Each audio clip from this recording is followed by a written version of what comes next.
ओम नमः शिवाय। कपटी रानी ने कैसे भोगा कर्म का फल।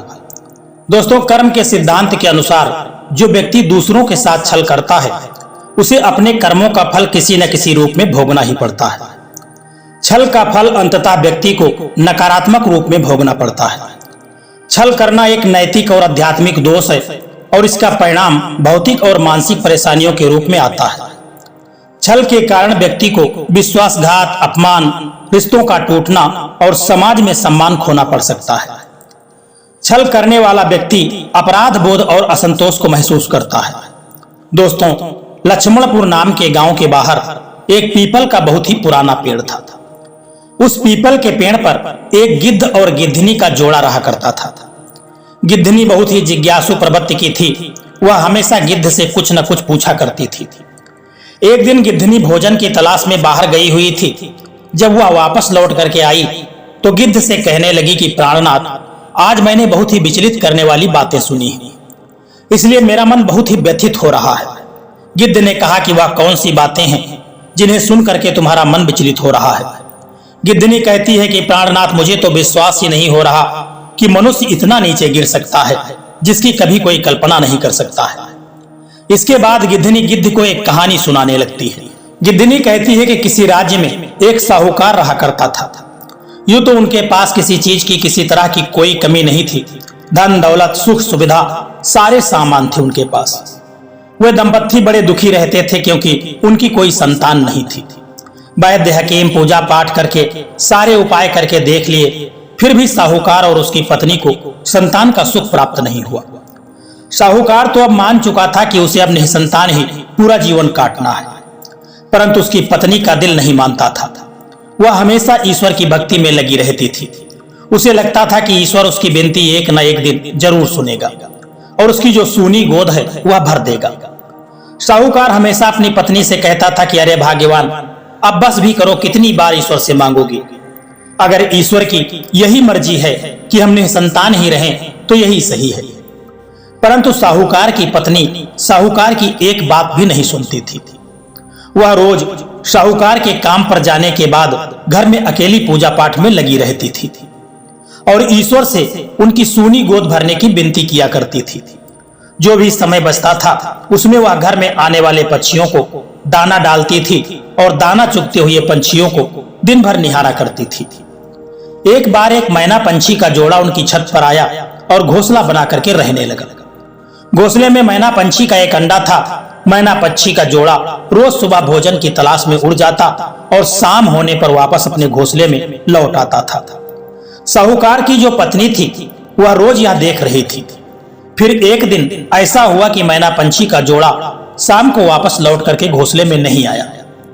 यह देख करके वह बड़ी परेशान हो गई। उसने कई दिनों तक मैना पंछी के घोंसले में वापस आने का इंतजार किया, परंतु मैना पंछी का जोड़ा फिर कभी घोंसले में वापस नहीं आया।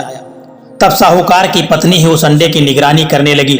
वह दिन भर बैठ करके अंडे को ऐसे देखा करती जैसे अंडे में पल रहा बच्चा उसका स्वयं का हो। मैना का वह अंडा बड़ी तेजी से विकास कर रहा था। वह हर रोज दुगना हो जाता था। यह देख करके साहूकार की जो पत्नी थी उसको डर लगने लगा था। एक दिन उसने देखा कि अंडा तरबूज के आकार का कितना हो गया। यह देख करके वह डर करके घर से भाग गई और साहूकार को बुलाने चली गई। जब साहूकार और उसकी पत्नी अंडे के पास पहुंचे तो अंडा लुढ़क करके उनके पैरों के पास आ गया। साहूकार ने डरते हुए जैसे ही उस अंडे को हाथ लगाया तो वह अंडा फूट गया और उसमें से एक बड़ी ही सुंदर छोटी सी प्यारी सी लड़की निकली।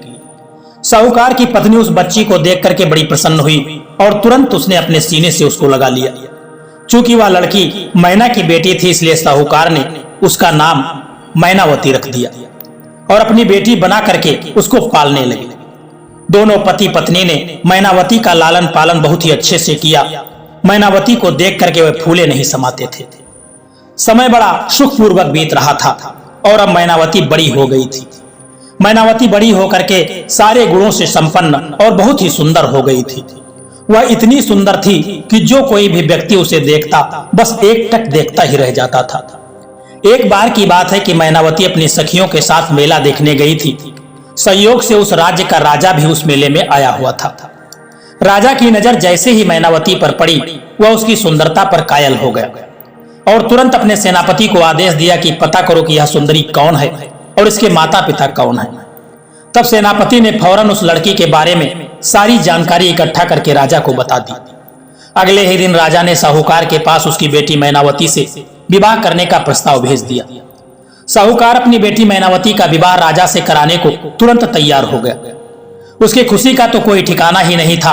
वह दौड़ करके अपनी पत्नी के पास पहुंचा और कहा कि अरे भाग्यवान, हमारी बेटी मैनावती के तो भाग्य खुल गए। राजा साहब हमारी बेटी मैनावती से विवाह करना चाहते हैं। यह सुन करके उसकी पत्नी बड़ी प्रसन्न हुई और खुशी के साथ झूमने लगी।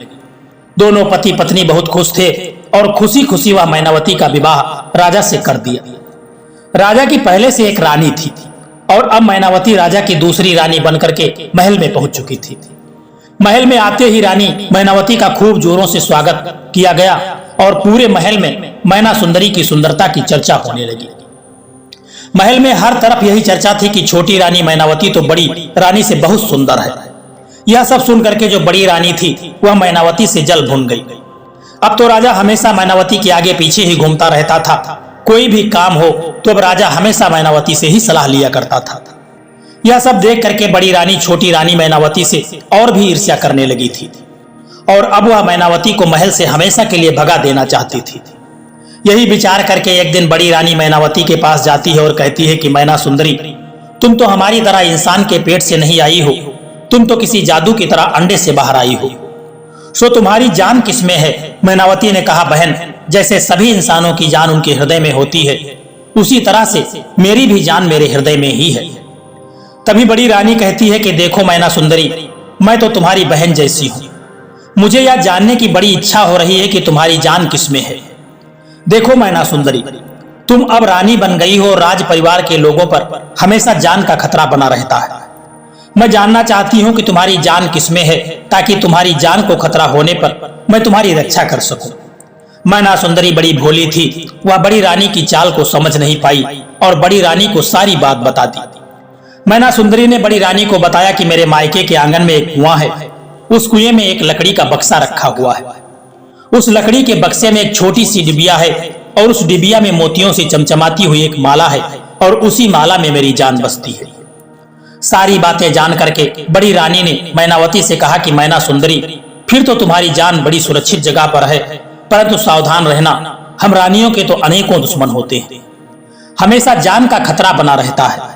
यह कह करके बड़ी रानी वहां से चली गई। मैनावती चुपचाप बैठी बड़ी रानी से कहने लगी कि बातों के बारे में वह सोच रही थी जो भी उसने बड़ी रानी से कहा था। तभी वहां पर राजा आ जाता है और मैनावती से कहता है कि किन ख्यालों में खोई हुई हो मैना सुंदरी, जरा मुझे भी बताओ। तभी मैनावती ने राजा से कहा कि महाराज, अगर मैं मर जाऊं तो मुझे जलाना नहीं। राजा ने तुरंत कहा, यह कैसी अपशगुन वाली बातें कर रही हो मैना सुंदरी। तब मैनावती ने राजा से कहा कि राजा साहब, मरना तो एक दिन सबको है, परंतु आज मैं अपनी सारी इच्छाएं आपको बता देना चाहती हूं। जब मैनावती ने कहा कि महाराज, जब मैं मर जाऊं तो मेरे शरीर को जलाना नहीं, बल्कि एक महल बना करके उसके आंगन में मेरे शरीर को रख देना और उस महल के चारों ओर ऊंची ऊंची दीवारें बनवा देना, ताकि उस महल में कोई दूसरा आदमी प्रवेश न कर सके। और हाँ राजा साहब, महल के अंदर एक बगीचा भी बनवा देना और खाने के लिए ढेर सारा अनाज और जरूरत के सामान भी रखवा देना।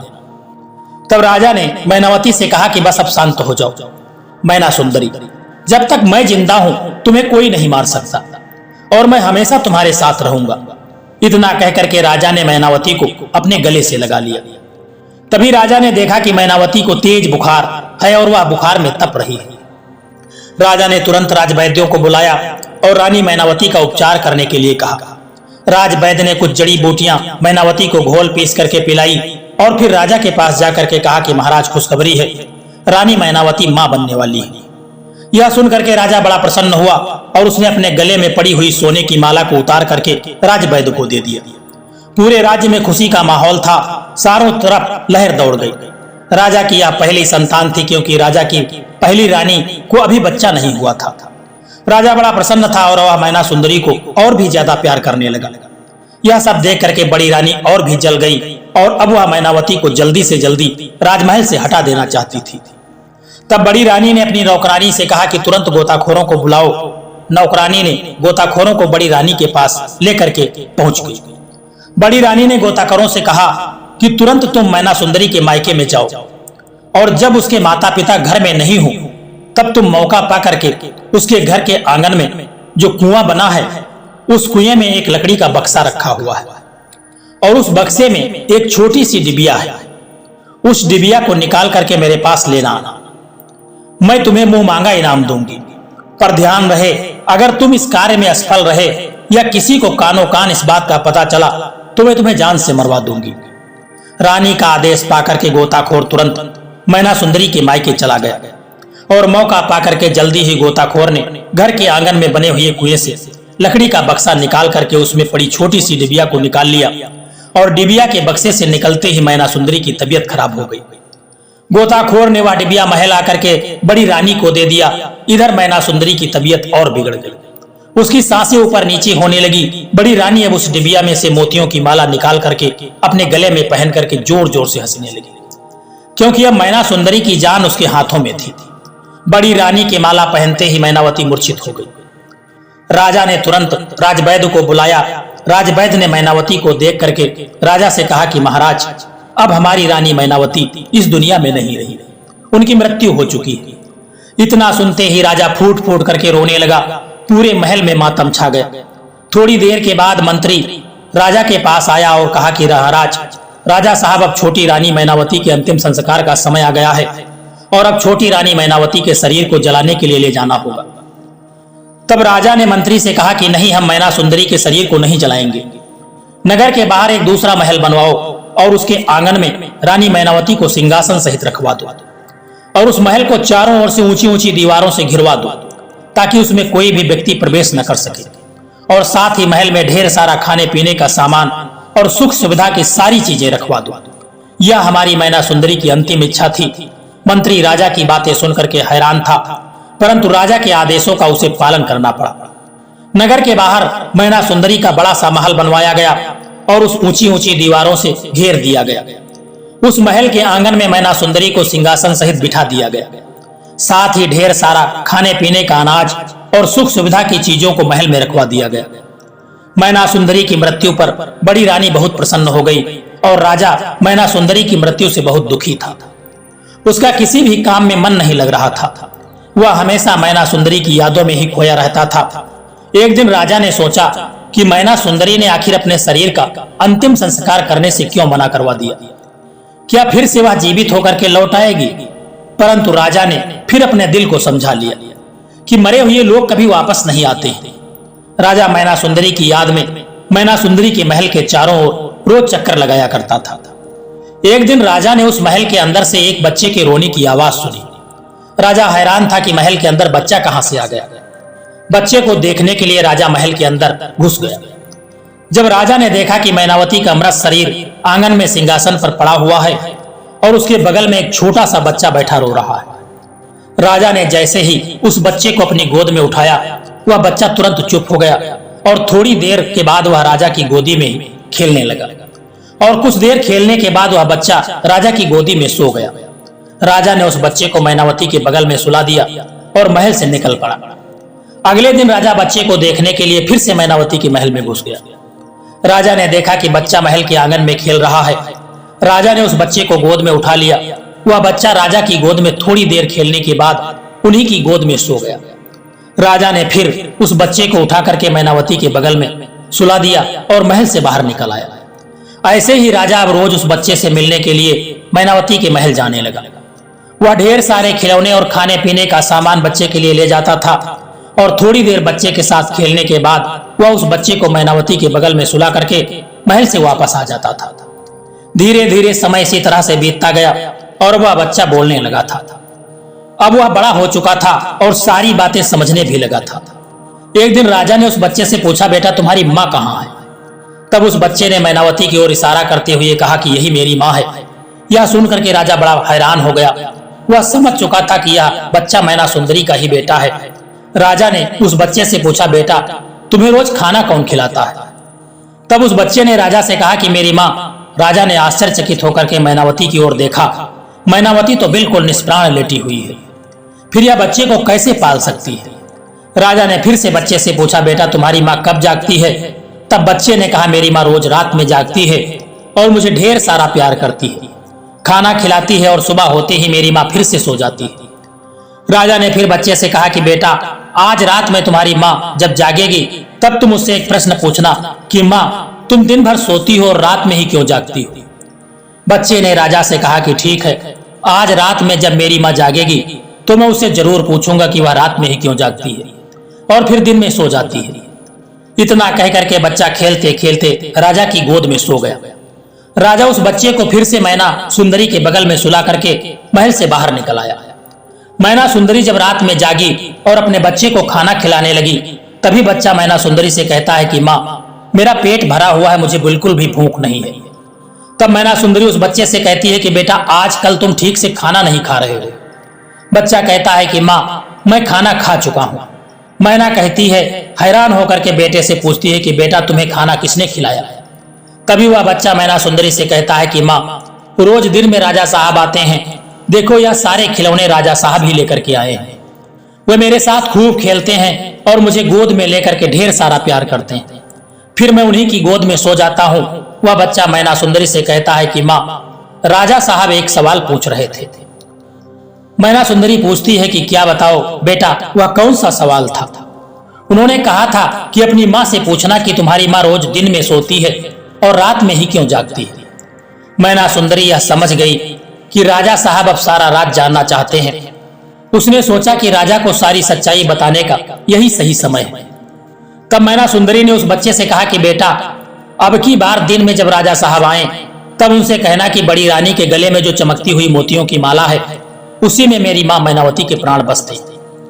बड़ी रानी दिन भर उस माला को अपने गले में पहने रहती है, जिससे मेरा शरीर निष्प्राण हो जाता है, और रोज रात में सोते समय महारानी वह माला उतार करके रख देती है, तब मैं जाग जाती हूँ। बच्चे ने मैनावती से कहा, ठीक है माँ, राजा साहब अब की बार जब आएंगे तो मैं सारी बातें उन्हें बता दूंगा।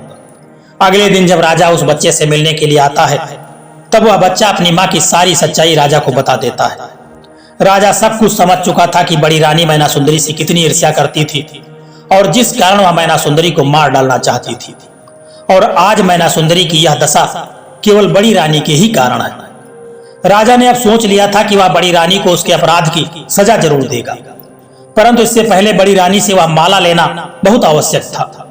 अब राजा बड़ी रानी से माला लेने की योजना बनाने लगा। एक दिन राजा बड़ी रानी के पास जाकर कहता है कि महारानी, आपने इतनी भारी मोतियों की माला अपने गले में क्यों पहनी है? इसे उतार दीजिए। तब बड़ी रानी ने राजा से झूठ मूठ का बहाना बनाते हुए कहा, नहीं नहीं राजा साहब, यह मेरी माँ की आखिरी निशानी है, इसलिए मैं इसे अपने गले से नहीं उतार सकती। अब राजा समझ चुका था कि बड़ी रानी से माला वापस लेना इतना आसान नहीं है। फिर राजा बड़ी रानी से माला निकलवाने की दूसरी योजना सोचने लगता है, और अगले दिन राजा फिर से बड़ी रानी के पास जाता है और रानी से कहता है कि महारानी, मेरे प्रिय मित्र का एक छोटा सा बच्चा है, परंतु उस छोटे से बच्चे की माँ अब इस दुनिया में नहीं है, और मेरे मित्र को उस छोटे से बच्चे को पालने में बड़ी परेशानी हो रही है। मैं उसकी मदद करना चाहता हूँ। रानी साहिबा, अगर आपकी इजाजत हो तो क्या मैं उस छोटे से बच्चे को अपने घर में यहाँ ला सकता हूँ, और क्या आप कुछ दिनों तक उस छोटे बच्चे का लालन पालन कर पाएंगे? तभी बड़ी रानी राजा से कहती है कि हाँ हाँ राजा साहब, आप जरूर उस बच्चे को मेरे पास ले आइए। हमारी तो कोई संतान ही नहीं है, कुछ दिनों तक उस बच्चे का ध्यान रखूंगी तो मुझे बहुत अच्छा लगेगा। अगले दिन होते ही राजा जब मैनावती के बच्चे से मिलने जाता है तो उसे सारी योजना समझा देता है कि जैसे ही बड़ी रानी तुम्हें गोदी में उठाएगी, तुम बड़ी रानी के गले में पड़ी मोतियों की माला को पकड़ करके जोर जोर से रोने लगना और कहना कि थोड़ी देर मुझे इस माला के साथ खेलना है, और जोर जोर से तब तक रोते रहना जब तक बड़ी रानी अपने गले से वह मोतियों की माला उतार करके तुमको दे न दे। बच्चे ने अपना सर हिलाते हुए कहा कि हाँ हाँ, मैं सब समझ चुका हूं। अब राजा उस बच्चे को अपने साथ महल में ले आता है, तो महल में सभी लोग उस बच्चे से खूब प्यार करते हैं। थोड़ी देर के बाद बड़ी रानी भी वहां पर आती है और बच्चे को उठा करके अपनी गोद में ले लेती है। बच्चा जैसे ही बड़ी रानी की गोद में जाता है, वह तुरंत उसके गले में पड़ी हुई मोतियों की माला को पकड़ करके जोर जोर से रोने लगता है और कहता है कि मुझे इस मोतियों की माला से खेलना है, मैं इसके साथ खेलूंगा। तभी बड़ी रानी कहती है, नहीं नहीं, बच्चे यह खेलने की चीज नहीं है, मैं तुम्हें दूसरे खिलौने ला करके दे दूंगी। बड़ी रानी नौकरों से कह करके उस बच्चे के लिए दूसरे ढेर सारे खिलौने मंगवाती है, परंतु वह बच्चा उसी माला की जिद पकड़े रहता है। वह धरती पर लोट लोट करके दहाड़े मार मार कर रोने लगता है। राजमहल के सभी लोग वहां पर इकट्ठा हो जाते हैं और सभी उस बच्चे को बहलाने और चुप कराने के लिए लग जाते हैं, परंतु बच्चा माला माला की रट लगाए हुए रोते जा रहा था। ऐसा लग रहा था कि मानो अगर माला उसे न मिली तो रोते रोते उसकी जान चली जाएगी। तभी योजना के अनुसार राजा भी वहां पर आता है और रानी से कहने लगता है कि महारानी, आप यहाँ क्या बच्चों जैसी हरकतें कर रही हो? आप इस राज्य की महारानी हैं और एक मामूली सी मोतियों की माला के लिए आप भी बच्चों की तरह जिद कर रही हो। सोचिए, अगर इस बच्चे को कुछ हो जाता है तो लोग क्या कहेंगे? राज्य में आपकी क्या इज्जत रह जाएगी? अब बड़ी रानी भी सोच में पड़ जाती है कि सच में अगर बच्चे को कुछ हो गया तो राज्य में उसकी प्रतिष्ठा चली जाएगी। रानी ने सोचा कि थोड़ी देर के लिए यह हार बच्चे को खेलने के लिए दे ही देती हूँ। जब बच्चे का दिल इस हार से भर जाएगा तब मैं तुरंत इसे ले लूंगी। बड़ी रानी मोतियों की माला अपने गले से निकाल करके उस बच्चे को दे देती है। वह बच्चा मोतियों की माला हाथ में लेकर के आंगन में घूम घूम कर खेलने लगा। थोड़ी देर मोतियों की माला से खेलने के बाद उस बच्चे ने चुपके से उस माला को ला करके राजा को दे दिया। राजा तुरंत उस मोतियों की माला को लेकर के मैनावती के महल में जाता है और उस माला को मैनावती के गले में डाल देता है। वह माला पहनते ही मैनावती जाग गई। राजा तुरंत ही मैनावती को अपने गले से लगा लेता है। मैना सुंदरी राजा को सारी बातें बता देती है और कहती है कि राजा साहब, यह छोटा सा बच्चा आप ही का बेटा है। राजा मैनावती से कहता है कि मैना सुंदरी, मैं सारा सच जान चुका हूँ। बड़ी रानी ने तुम्हारे साथ बहुत गलत किया है और उसको इसके किए की सजा जरूर मिलेगी। तुम अभी कुछ दिनों तक इसी महल में रहो, समय आने पर मैं तुम्हें राजमहल में वापस ले जाऊंगा। राजा वह बच्चा भी महल से ला करके मैनावती को दे देता है और अपने राजमहल को वापस लौटाता है। बड़ी रानी जब राजा साहब को राजमहल में आते हुए देखती है तो राजा से कहती है कि महाराज, क्या आपने उस छोटे से बच्चे को देखा है जो मेरी मोतियों की माला लेकर के खेल रहा था? अभी तो यही खेल रहा था, न जाने कहाँ चला गया है। परंतु इतनी देर से आप कहाँ गए थे? मैंने सोचा वह बच्चा भी आपके साथ ही गया होगा। अब वह बच्चा आपके साथ भी नहीं है तो न जाने वह कहाँ चला गया। राजा रानी से कहता है, रानी साहिबा, हमारे ऊपर दुश्मनों का हमला होने वाला है और आपकी जान को बड़ा खतरा है। यह सुन करके रानी डर जाती है और राजा से कहती है कि महाराज मुझे बचा लीजिए। राजा कहता है कि महारानी, मैंने आपको छुपा कर रखने के लिए एक तहखाना तैयार करवाया है और उसमें आपकी सुख सुविधा की सारी चीजें रखवा दी है। आप कुछ दिनों तक वहीं छुप करके रहिए। बड़ी रानी कहती है, हाँ हाँ राजा साहब, आप जब तक कहेंगे मैं उसी तहखाने में रहूंगी। राजा बड़ी रानी को तहखाने में ले जाकर के बंद कर देता है और बड़ी रानी को सारी सच्चाई बता देता है और कहता है कि तुमने जो मैना सुंदरी के साथ किया तुम्हें उसी की सजा मिली है। अब जब तक तुम जीवित रहोगी इसी तहखाने में रहोगी। बड़ी रानी खूब रोने लगती है और राजा से क्षमा मांगती है और कहती है कि अब वह फिर से कभी ऐसा काम नहीं करेगी, परंतु राजा उसकी एक भी बात नहीं सुनता है और वहां से चला जाता है। फिर राजा मैनावती के महल में आता है और मैना सुंदरी और अपने बेटे को रथ पर बिठा करके गाजे बाजे के साथ राजमहल वापस लाता है। राजमहल में मैना सुंदरी और उसके बच्चे का खूब स्वागत किया जाता है और राजा मैना सुंदरी को मुख्य महारानी की उपाधि प्रदान कर देता है और उसी दिन से वह राजा और रानी मैनावती और उसका बेटा वह राजमहल में खुशी खुशी रहने लगते हैं। दोस्तों, यह प्यारी सी कहानी आपको कैसी लगी है एक प्यारा सा कमेंट करके बताना और यदि यह वीडियो आपको अच्छा लगा है, पसंद आया है तो इस वीडियो को लाइक शेयर करना और चैनल को सब्सक्राइब करने की भी कृपा कर देना। जय श्री कृष्णा, राधे राधे।